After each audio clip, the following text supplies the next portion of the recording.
Hi, this is one of my favorite books. My name is Michelle.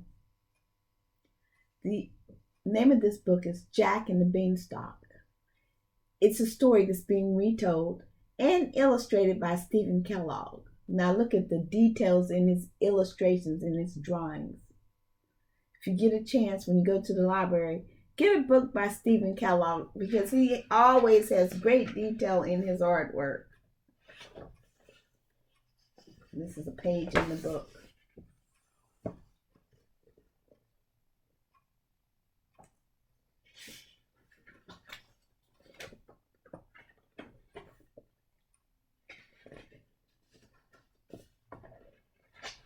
Jack and the Beanstalk. There was, once upon a time, a poor widow who had an only son named Jack and a cow named Milky White. And all they had to live on was the milk the cow gave every morning, which they carried to the market and sold. But one morning, Milky White gave no milk, and they didn't know what to do. "Cheer up, Mother. I'll go and get work somewhere," said Jack.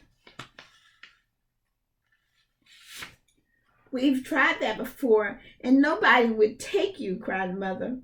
"We must sell Milky White, and with the money, start shop or something."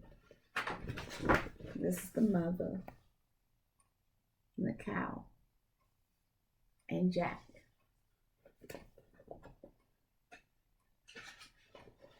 On his way to the market, Jack met a funny-looking old man. "Well, good morning, Jack," he said. Good morning to you," said Jack, wondering how the man knew his name. "Can you tell me how many beans make 5?" said the man. "2 in each hand and 1 in your mouth," said Jack, sharp as a needle.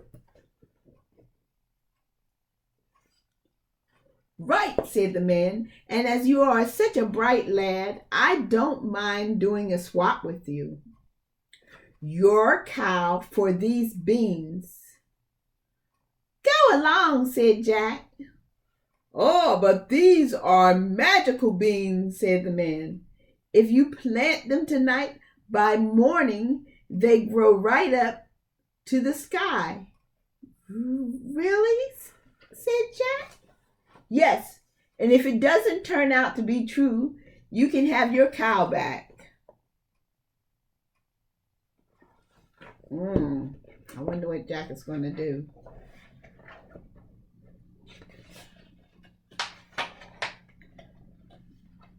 "Back already, Jack?" said his mother. "Tell me, how much did you get for Milky White?" "You'll never guess, Mother." "Could it be 5 pounds? 10, 15?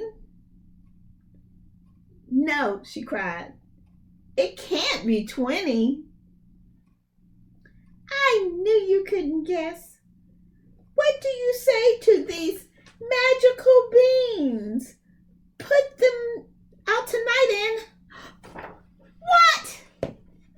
said Jack's mother. "Have you been such a dolt, such an idiot, as to give away our Milky White, the best milker in the parish, for a set of paltry beans? Off with you to bed, and as far as your precious beans, here they go out the window." So she threw them out the window. She was so upset. Instead of getting money, we got beans. So Jack went upstairs to his little room in the attic, and sad and sorry he was, to be sure, as much for his mother's sake as for the loss of his supper. At last he dropped off to sleep, and while he was sleeping, this is what was growing outside from the beans.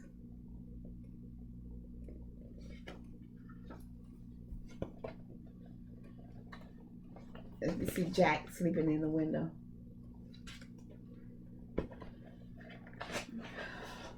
When Jack woke up, he saw that the beans had sprung up into a big beanstalk that went up and up and up and up till it reached the sky.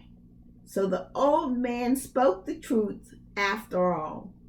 Jack gave a jump onto the beanstalk, and he climbed and he climbed and he climbed and he climbed and he climbed and he climbed and he climbed till at last he reached the sky.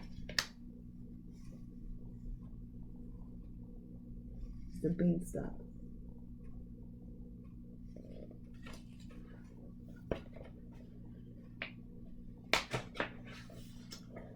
Jack walked along, and he walked along, and he walked along till he came to a great big tall house, and on the doorstep was a great big tall woman. "Good morning, Mom," said Jack. "Could you be so kind as to give me some breakfast?" "It's breakfast you want, is it?" said the great big tall woman. "It's breakfast you'll be if you don't move on. My man is an ogre, and there's nothing he likes better than broiled boys on toast." "Oh, please, Mom," cried Jack. "I've had nothing to eat since yesterday morning. Really and truly, Mom, I may as well be broiled as die of hunger." Uh-oh. Wonder what's going to happen.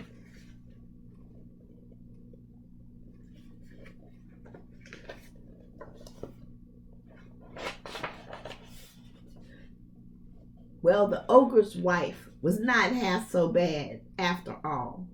She took Jack into the kitchen and gave him some bread and cheese, when all of a sudden, thump, thump, the whole house began to tremble with the noise of something coming near. "Goodness gracious me," said Ogre's wife. "Come along quick." And she bundled back Jack into the oven just as the ogre came in. So she hit him. That's the ogre. He was a big one, to be sure. "Oh, wife," he said, "what's this I smell? Fee, fi, fo, fum. I smell the blood of an Englishman. Be he alive or be he dead, I'll grind his bones to make my bread." It's the ogre. It's Jack hiding in the oven. Oh my goodness, I don't know what's going to happen. "Nonsense, dear," said his wife. "You're dreaming. Or perhaps you smell the scraps of that boy you liked so much for yesterday's dinner.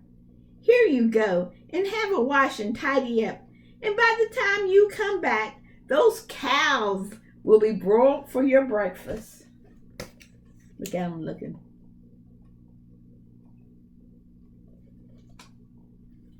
Well, the ogre had his breakfast, and after that he went to his big chest and took out a couple of bags of gold, and down he sat and counted. At last his head began to nod, and he began to snore till the house shook again. Then Jack crept out of the oven, grabbed the bag of gold, and was off before you could say Jack Robinson.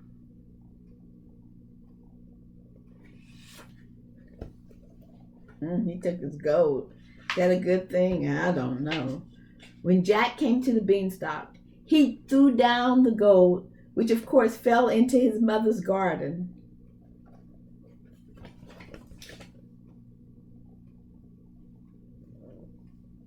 Then Jack climbed down. "Well, Mother," he said, "wasn't I right about the beans? They really are magical, you see." So they lived off the bag of gold for some time, but at last they came to the end of it, and Jack made up his mind to try his luck once more at the top of the beanstalk. So Jack decided to climb up back up the beanstalk again. Is that a good idea? I don't know. One morning, he rose up early and jumped into the beanstalk. And he climbed and he climbed and he climbed and he climbed. And he walked and he walked and he walked and he walked. Till at last he came to the great big tall house he had been to before.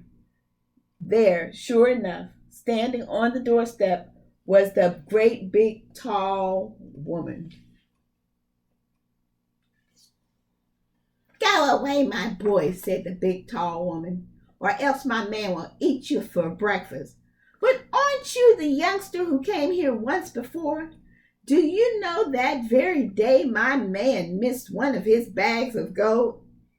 "That's strange, Mum," said Jack, bold as brass. "I dare say I could tell you something about that, but I'm so hungry I can't speak till I've had something to eat." Well, the big tall woman was so curious that she took him in again.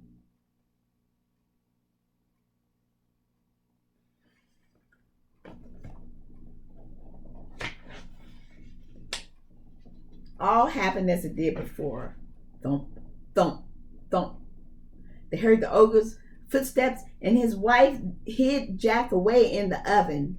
"Fee, fi, fo, fum."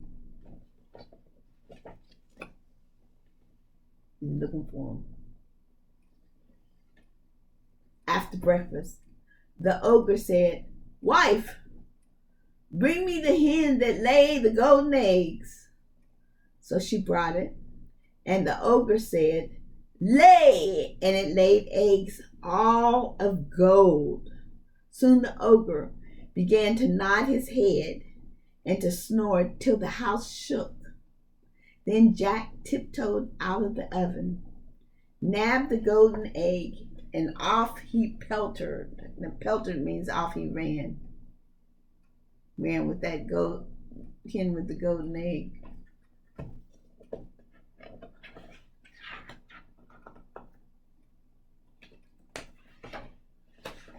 But this time, the hen gave a cackle that woke the ogre, and just as Jack got out of the house, he heard him roaring, "Wife, wife, what have you done with my golden egg?" Look at him all upset.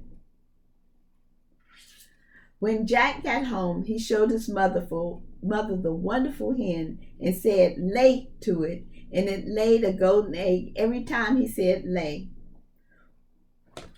Well, it wasn't very long before Jack decided to go up once again to try his luck up there at the top of the beanstalk. Do you think he should go up there? I don't know. This time, he knew better than to go straight to the ogre's house. When the big tall woman came out with a pail, he crept into the house, crawled into the house quietly, and got into the bread box.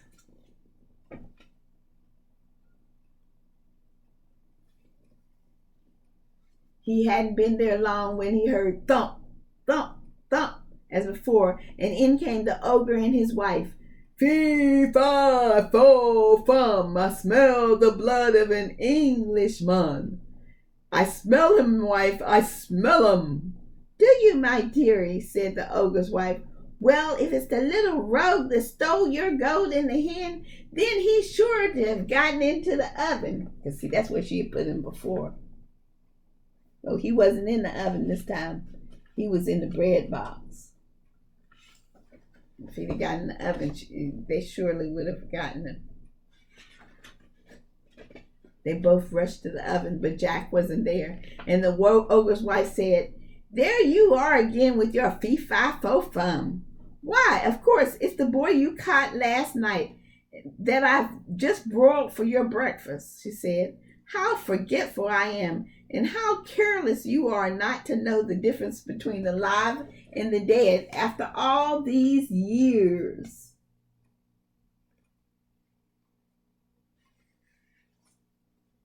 "Well, I could have sworn muttered the ogre, and he searched the larder and the cupboards and everything. Only luckily he didn't think of the bread box. Okay, I'm looking.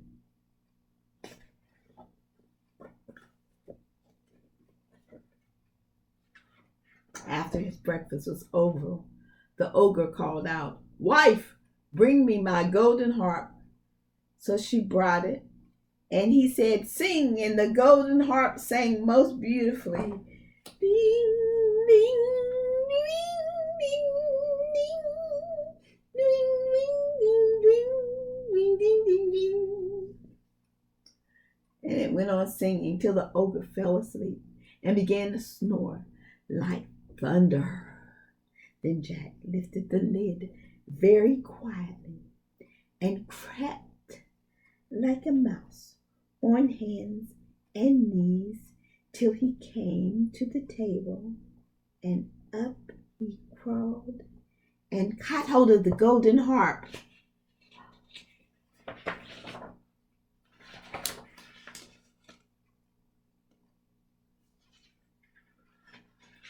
But the harp called out, "Master!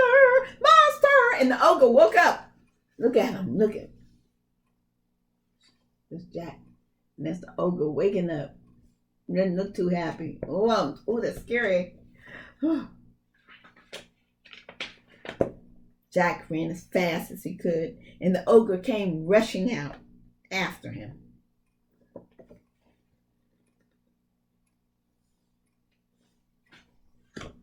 When the ogre saw Jack climbing down for dear life, he swung himself onto the beanstalk, which shook with his weight. Down Jack climbed. After him climbed the ogre. Jack called out, "Mother, mother, bring me an axe."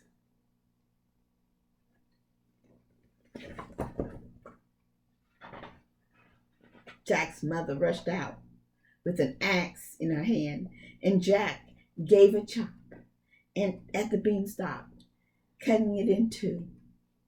The ogre fell down and broke his crown, and the beanstalk came tumbling after. Oh, look at him falling. Look at Jack.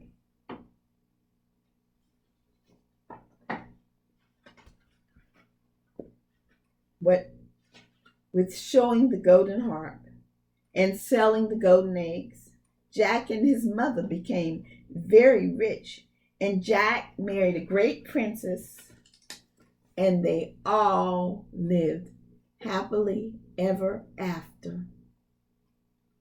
The end.